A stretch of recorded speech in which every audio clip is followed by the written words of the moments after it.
15 mai 2019. Citoyennes et citoyens, je ne tiens pas à vous mettre en condition, mais je voudrais simplement que vous écoutiez avec attention. Si nous en sommes là aujourd'hui, si nous sommes pressurés, si nous sommes ignoblement devenus des presque esclaves, c'est bien de notre faute.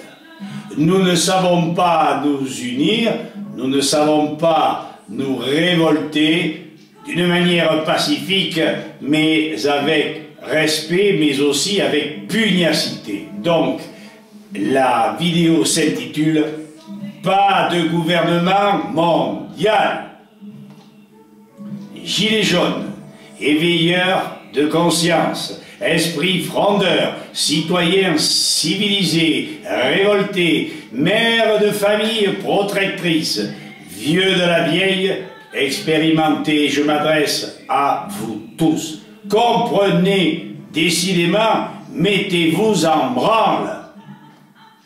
Il y a peu de chances pour que s'établisse une dictature pire que celle que le Troisième Reich tenta d'imposer dans les années 33-45. Pourquoi? Eh bien, c'est simple. Bien que les plans de nos tortionnaires soient parfaitement structurés, agencés, profondément étudiés, ils oublient que tous ces résistants mentionnés dans l'intitulé savent bien que le peuple est largement empoisonné, appauvri, asservi. L'information circule au travers des réseaux sociaux, de bouche à oreille, par le téléphone basque. L'information circule au travers de ces réseaux sociaux, vous le savez, mais ces citoyens ont conscience que les agissements autoritaires, dictatoriaux du gouvernement concrétisent la trilogie citée. Les manifestations des élus locaux, régionaux, irresponsables, incapables de protéger leurs électeurs, sont soumis à des représentants de l'État à l'échelon départemental qui, eux, obéissent aveuglément à cette franc-maçonnerie provinciale qui répercute sans état d'âme les ordres transmis du haut de la pyramide par d'autres francs-maçons nationaux et internationaux. Nous ne pouvons plus les supporter. Oui, les citoyens en sont conscients. Leur vie n'a guère plus de sens. Le contexte familial est agressé à un tel point que l'angoisse du couple s'accentue chaque année par une mauvaise gestion de l'économie basée non seulement sur le profit des privilégiés de l'économie, basée, comme je le dis, sur la rareté et l'économie de marché, où le capital placé doit rapporter un maximum dans un minimum de temps. La valeur du travail de chacun n'est pas prise en considération. Seule la spéculation fait office de structure indéracinable et la spéculation supplante le travail de chacun. Nous le répéterons sans cesse. La valeur du travail n'est rien auprès de cette spéculation financière, faisant des boursiers des princes d'une religion corrompue et exigeante, au détriment de l'ensemble des actifs. Qu'importe si la technologie supprime l'intervention de l'homme et le met au chômage. Rien pourtant n'est prévu politiquement pour y faire face. Enfin, vous savez tous qu'un euro est là bien la représentation de ce que nous produisons, fabriquons, élevons, cultivons, et que s'il n'y a pas de production, il n'y a pas d'argent. Ce n'est pas la spéculation qui amène la richesse, vous le savez très bien. D'ailleurs, l'anxiété des ménages se prolonge lorsqu'ils s'aperçoivent que leur descendance est menacée par des lois arbitraires, immondes, démoniaques, alors qu'il n'y a aucune preuve scientifique, aucune réunion de biologistes, médecins pour apprécier ou rejeter cette obligation vaccinale qui détruit les équilibres physiques, psychologiques et cognitifs, faisant de nos futurs adultes des citoyens à l'instinct grégaire et à la parfaite soumission. L'inquiétude est portée dans les ménages à son comble, au summum, quand ils se rendent compte que l'éducation de leurs gosses est contrariée par des mesures scolaires dirigeant les enfants non seulement vers l'analphabétisme, mais la parfaite dénaturation de l'individu par la théorie, une parmi tant d'autres, du genre.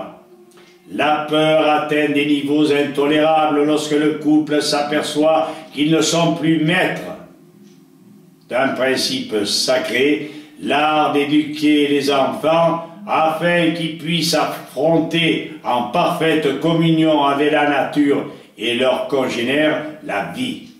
À ceci s'ajoute la crainte de voir la justice trop laxiste envers les malfaiteurs. Et ça, c'est un point très important. Hein? On châtie les innocents, on laisse fuir les meurtriers. S'arroger le droit de paralyser, critiquer, punir les parents ne se conformant pas à des normes, bénissant l'esprit de troupeau. Voilà ce que ces justices induisent. Et tout est bien cadenassé, tout est bien étudié, mais nous ne l'acceptons pas. Au point que tout réfractaire encourt la diabolique peine de voir l'enfant retiré de la puissance parentale. C'est un scandale. Qu'importe ce dont se nourrit la population. L'essentiel réside dans l'obéissance. On ne tolère plus l'originalité et le bon sens.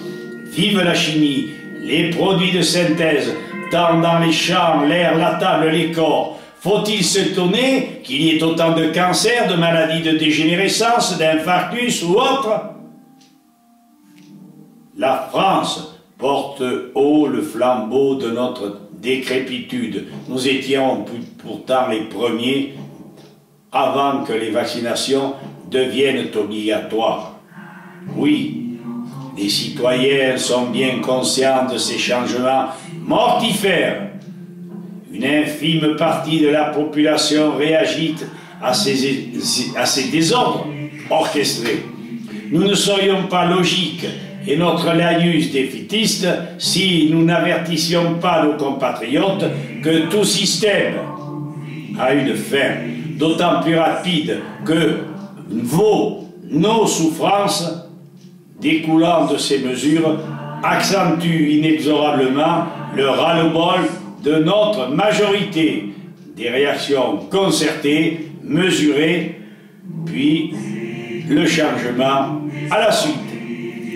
C'est inexorable. Les réfractaires conscients de ce régime de détraqués contreront ceux qui veulent nous asservir par la contre-information citoyenne, loyale, légale, avisée, par des grèves économiques durables. Et l'Union, nous sommes capables de faire échec à cette situation. Nous avons deux documents importants. L'un, rédigé par un ancien chef de laboratoire bien plus important que Sanofi Pasteur, démontrant, analysant avec par point, le caractère mortifère des vaccins qui sont de plus en plus négatifs pour nos enfants. Cette analyse étant sur nos documents, suivi ce document d'Artemisia Collège, vous avez un document intitulé « Le massacre de nos innocents » de l'association Stelio de Suisse à Genève, avec le professeur Boyd Dallet, qui démontre que sur 800 000 gosses vaccinés chaque année, avec un pentavalent en 2016, nous arrivons à 640 000 gosses complètement détruits. Pensez bien qu'avec 11 vaccins, nous allons à 95-98% de gosses inaptes. Alors, nous avons ces documents.